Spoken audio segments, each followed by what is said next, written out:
ವಾಲ್ಮೀಕಿ ಸಮಾಜದ ಬಗ್ಗೆ ಕೆಲವೊಂದು ಅಶ್ಲೀಲ ಪದಗಳನ್ನ ಬಳಸಿದಿರಿ ಮಾತನಾಡಿದಂತ ವಿಷಯ ನನ್ನ ಗಮನಕ್ಕೆ ಬರ್ತಾ ಇದೆ. ಆ ನಿಟ್ಟಿನಲ್ಲಿ ಈ ಸಂದರ್ಭದಲ್ಲಿ ಆ ಒಂದು ವಿಡಿಯೋನ ರಾಜಕೀಯ ದುರುದ್ದೇಶದಿಂದ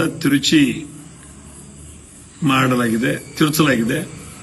ಈ ಸಂದರ್ಭದಲ್ಲಿ ನಾನು ಆ ಮಾತಿನ ಹಿಂದೆ ಮಾತನಾಡಬೇಕಂತ ಸಂದರ್ಭದಲ್ಲಿ ನಮಗೆ ಡಾಲ್ಬಿ ಹಚ್ಚಲಿಕ್ಕೆ ಪರ್ಮಿಷನ್ ಕೊಡ್ರಿ ಅನ್ನೋಂತ ಪದೇ ಪದೇ ನನ್ನ ಜನರು ನಾನು ಕೇಳ್ಕೊತಾ ಇದ್ರು. ಆ ಸಂದರ್ಭದಲ್ಲಿ ಬ್ಯಾಡ್ರೋ ಅನ್ನೋ ಮಾತನ್ನ ಮಾಡೋದ್ರ ಮುಖಾಂತರ ನಾನು ಮುಂದಿನ ಪದವನ್ನು ಬಳಕೆ ಮಾಡಿದ್ದೇನೆ. ಆ ಸಮಾಜಕ್ಕೆ ಇರತಕ್ಕಂಥ ಒಂದು ಗೌರವ, ಪ್ರೀತಿ, ಭಕ್ತಿ ಕಳೆದ ನಮ್ಮ ದಿವಂಗತ ಉಮೇಶನ ಕತ್ತಿಯವರು 8 ಬಾರಿ ಭಾಗದ ಶಾಸಕರಾಗಿ ಆಯ್ಕೆ ಆದಾಗ ತಾವೆಲ್ಲ ತೋರಿಸಿದಿರಿ.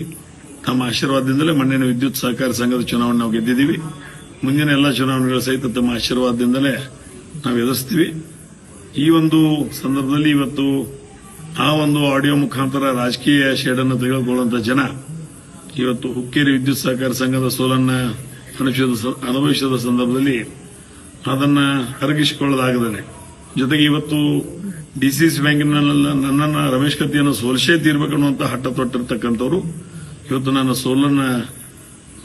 ನಾನು ಸೋಲದೆ ಇವತ್ತು ಜಯಬೇರೆ ಆದಂತಹ ಸಂದರ್ಭದಲ್ಲಿ ಅದನ್ನು ಸಹಿತ ಅರಗಿಸಿಕೊಳ್ಳದೆ ಆಗಿರ್ತಕ್ಕಂಥ ಜನ ಇವತ್ತು ರಾಜಕೀಯವಾಗಿ ಅದನ್ನ ತಿರ್ಚುವಂತ ವ್ಯವಸ್ಥೆಯನ್ನು ಮಾಡಿದ್ದಾರೆ. ಆ ಒಂದು ನಿಟ್ಟಿನಲ್ಲಿ ಆ ರೀತಿ ಒಂದು ಭಕ್ತಿ, ಪ್ರೀತಿ, ವಿಶ್ವಾಸದಿಂದ ಆ ಸಮಾಜವನ್ನ ನಾನು ನೋಡ್ಕೊಂತ ಬಂದಿದ್ದೀನಿ. ಸಮಾಜದ ಆಶೀರ್ವಾದ ದಿವಂಗತ ಉಮೇಶನ ಕತ್ತಿಯವರ ಮೇಲಿದೆ.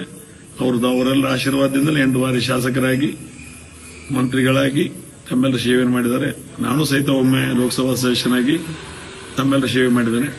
ಆ ಒಂದು ನಿಟ್ಟಿನಲ್ಲಿ ಆ ಒಂದು ವಿಡಿಯೋವನ್ನು ತಿರುಚಲಾಗಿದೆ ಅನ್ನೋದು ಮತ್ತೊಮ್ಮೆ ಸ್ಪಷ್ಟಪಡಿಸ್ತಾ, ಆದರೂ ಸಹಿತ ಆ ಒಂದು ನನ್ನ ಮಾತಿನಿಂದ ಯಾರಾದರೂ ನೋವಾಗಿದ್ರೆ, ಸಮಾಜದಲ್ಲಿ ಹಿರಿಯರಿಗೆ, ಕಿರಿಯರಿಗೆ, ಸಹೋದರ ಮಿತ್ರರಿಗೆ ನೋವಾಗಿದ್ರೆ ಆ ಮನೆಯ ಮಗನಾಗಿ, ತಮ್ಮನಾಗಿ, ಅಣ್ಣನಾಗಿ ನಾನು ಈ ಸಂದರ್ಭದಲ್ಲಿ ವಿಷಾದವನ್ನು ವ್ಯಕ್ತಪಡಿಸಿದೆ.